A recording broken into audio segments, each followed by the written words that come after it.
Sejumlah daerah di Jawa dilanda banjir pasca hujan yang mengguyur beberapa hari belakangan ini. Bagaimana distribusi dan pasokan pangan di tengah cuaca buruk dan jelang bulan Ramadan? Untuk membahas hal ini sudah bergabung bersama kami melalui sambungan Zoom Profesor Masyuri, ahli sosial ekonomi pertanian dari Fakultas Pertanian UGM. Selamat siang, Prof. Selamat siang. Ya, Prof, ini anomali cuaca diprediksi akan berlangsung berapa lama dan apakah ini merupakan hal yang wajar? Oke, kalau kita lihat dari tahun ke tahun ya, ini kan bulan Februari ya. Bulan Februari itu memang musim hujan. Ya, Jadi kalau soal hujan itu memang normal gitu ya. ya, Cuman kita lihat nanti apakah kenormalan ini akan berubah atau tidak ya kita lihat. Tapi artinya kalau dari tahun ke tahun ini memang musim hujan ya.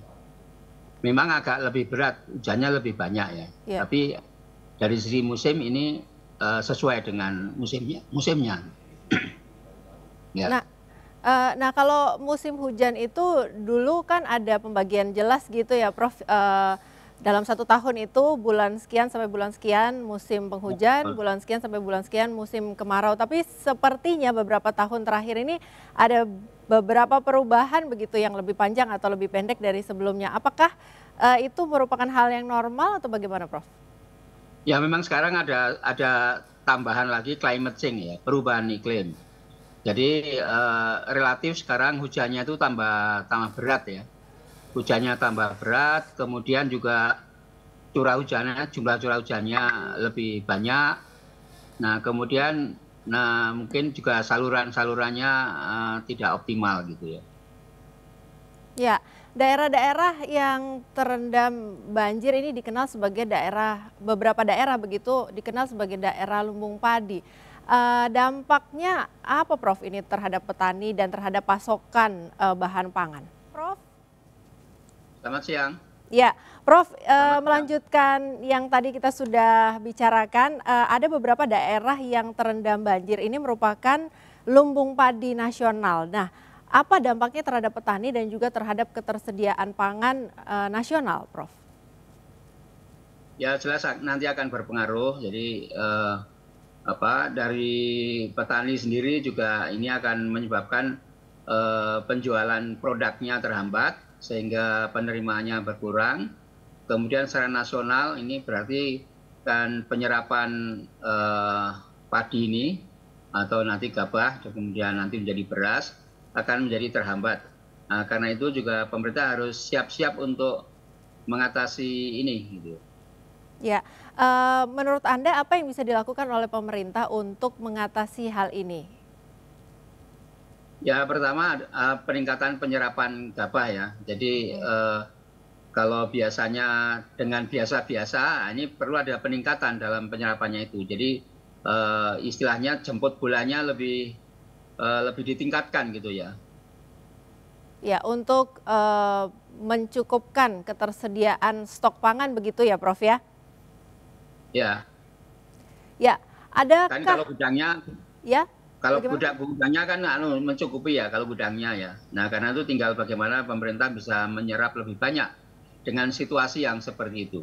Ya, sehingga nanti kalau seandainya cuaca tidak eh, tidak kondusif kembali begitu masih ada stok pangan yang bisa digunakan untuk menutupi kekurangan bahan pangan di masa-masa tertentu begitu, Prof ya?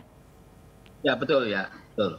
Ya, apa pengaruhnya untuk cuaca yang saat ini terjadi curah hujan yang tinggi, kemudian banjir di sejumlah daerah termasuk lumbung-lumbung padi. Pengaruhnya ke masa tanam atau masa panen ini bagaimana, Prof? Ya nanti masa panennya jelas terganggu ya. Jadi waktunya agak lama. Kemudian untuk tanam berikutnya pada daerah-daerah banjir itu akan mundur ya. Akan mundur menunggu airnya surut gitu. Jadi jelas ada kemunduran nanti masa panen berikutnya.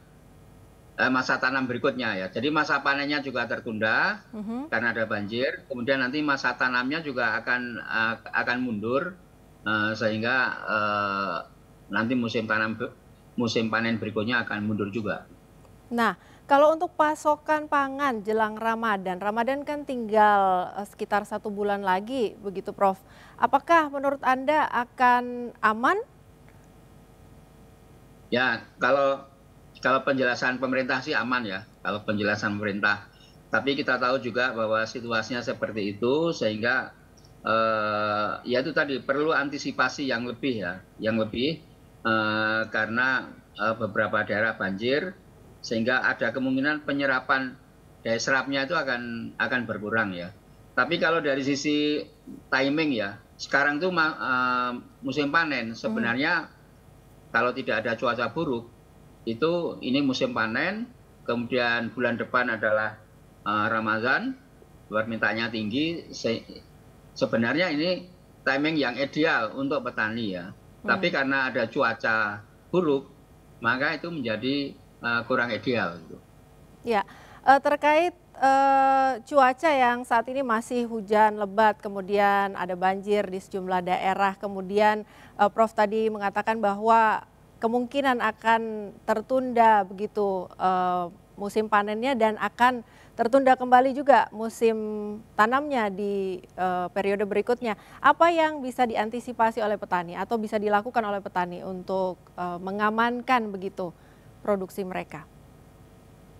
Ya kalau dari sisi petani kan ya ini cuaca buruk ya. Hmm, Jadi bisanya hanya menyimpan hasil panen itu sebaik-baiknya ya. hmm, Tapi ini harusnya pemerintah yang bertindak karena ini hmm. kan di luar kemampuan petani ya, Ya, banjir ini. Nah, karena itu pemerintah harus cepat-cepat mengatasi banjir ini apakah dengan membuat saluran sehingga lebih cepat surut, kemudian menggunakan pompa dan sebagainya. hmm, Lalu transportasinya dibantu, yang kalau darat biasa kesulitan, mungkin ada bantuan transportasi dengan menggunakan perahu karet dan sebagainya. Nah, ini jelas timing untuk pemerintah supaya bekerja lebih giat, campur tangannya lebih banyak untuk membantu petani. Tanpa itu petani ya terbatas kemampuannya. baik. Masih tentang pemerintah ini Pak, pemerintah terkait Ya. menuju ke bulan Ramadan akan terus memantau kenaikan harga pangan seperti cabai, minyak dan lain-lain. Nah, Ya. apakah kenaikan harga bahan pangan ini mungkin diredam menurut Anda? Eh, selain padi maksudnya ya. Ya, Oke. Eh, kita kan pertama mengenai minyak ya. Minyak goreng itu kan kita produsen kelapa sawit terbesar di dunia ya. hmm, Jadi ini harusnya modal modal utama yang besar sekali. Tinggal bagaimana kita memanfaatkan menjadi produsen terbesar di dunia itu untuk kebutuhan dalam negeri.